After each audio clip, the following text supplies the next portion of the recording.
All right, coming back at you again. First and foremost, want to give all praise, honor, and glory to Yahweh, Bashir, Yahweh, Bashir, Kakodash. Second, want to give double honors to our apostles, G-Master, that rule of well.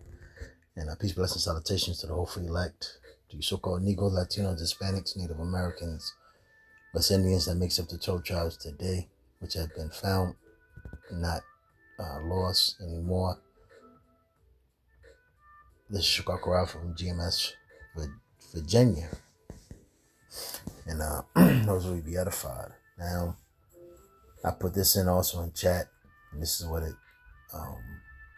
brought forth. I had one more after this, and those will be edified. So it says, how would ancient Israelites be treated today if they were in ancient Egypt today as a people? Let's see, it says, that's an intriguing thought experiment, imagining the ancient Israelites as they were during the time of, say, the Exodus or the patriarchs, existing as a distinct people in modern Egypt. Let's unpack that carefully from historical, cultural, and political perspectives. 1, political and social context. So it says, modern Egypt is a nation state with strong central governance, a large Muslim majority, and a mix of urban and rural populations. A small farming, semi-nomadic, monotheistic people like the ancient Israelites would stand out dramatically. And this is, one thing for sure. We are ridiculed, we're hated, we're not liked, we're ostracized. Especially the fact that, we have called ourselves into remembrance of who we are. What is it? First? I think it's First or Second Chronicles, the 6th chapter. What is it? Baruch, the 4th chapter. And it's more. Shalaki. So,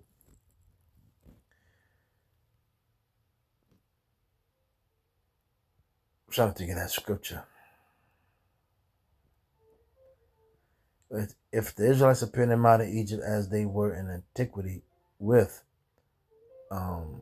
distinct clothing and customs, which it is, a tribal social structure, Hebrew as their language, exclusive worship of Yahweh, herding or agricultural lifestyle. Man, that's agricultural. See, that's one thing I can say, which was heavy, which a lot of the laws taught us agriculture and herding lifestyle, because that's how you pretty much are people that live off the land. I believe a nomad, if I'm not mistaken. And one thing for certain, since our people have lost themselves, this is why Esau can easily starve us out as a people, because that's why they can play with us with the Section 8, the food stamps, etc. Because we're people that's really dependent upon Esau, and that goes back to the curses. It's just the fact that Esau have destroyed us as a nation, cut us off from being a nation, and reprogrammed our minds and everything about us. That's how Esau has able to control us as a nation. So it says,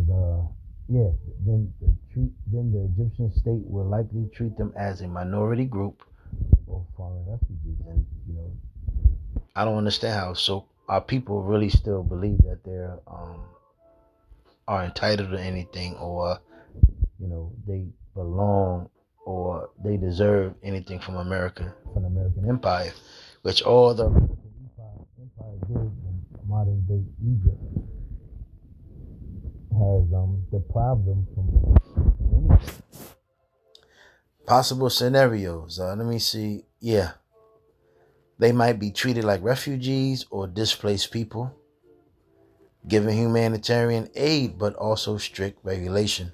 Now, one thing for certain, after, Gad was humiliated, destroyed, conquered, the so-called Indian tribes and the so-called blacks, after they've been conquered, Esau ruled out a humanitarian aid and tried to pretty much gift out everybody has some type of aid and support.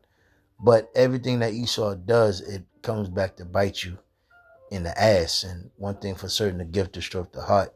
So Esau pretty much came in as a friend. But this is why, it's best to read Sirach, the 12th chapter, starting with the 10th verse. If they refuse, let me see what it says.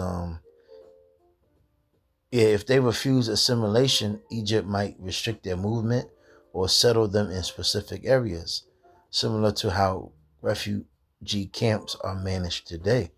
And that's why Esau, confines you into the Section 8, the ghettos, the slums. They move you, they'll zone you. They might allow certain Jake in certain areas for a certain time or fashion, and then they gentrify you. So it says, if their monotheistic religion led them to reject Egyptian laws or norms, there could be religious tensions, especially with Islamic authorities. So we will clash, and everybody wonders why people clash, etc. Well, the Lord made Israelite this world for our sake. And ultimately, this is the reason why the other nations clash with us, because we're not like anybody else.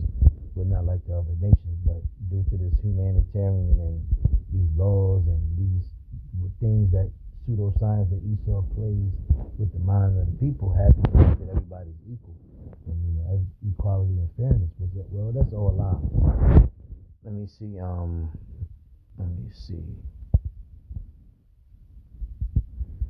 To religious and cultural reaction, the ancient Israelite worship of Yahweh alone, rejecting other gods, would, let me see, I'm going to skip that one.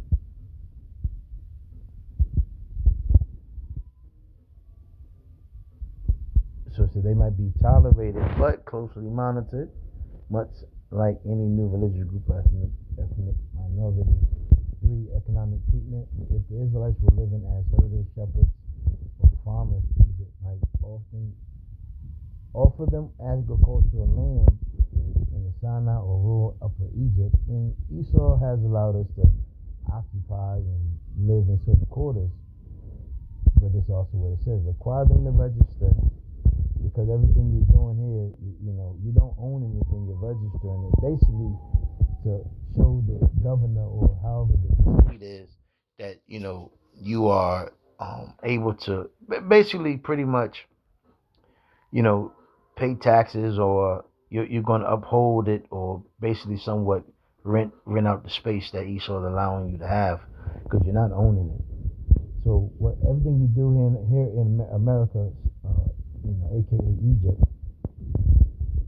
Babylon the Great, you have to register everything. So it says require them to register, pay taxes, and follow Egyptian labor laws.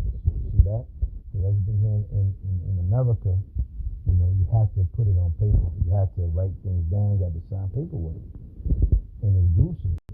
So if they grew prosperous or numerous, resentment could grow. And that's what was one of the most biggest fears. Tulsa, Oklahoma. Many more other great so-called black towns which grew, thrived, and Dr. Claude Anderson goes into that. But ultimately, Esau resented that and burned those towns down and stopped the growing of Jake. So it said, echoing the biblical description in Exodus, the Egyptians came to dread the Israelites. This is what you're saying now. For legal and human rights perspective, let me see what it says.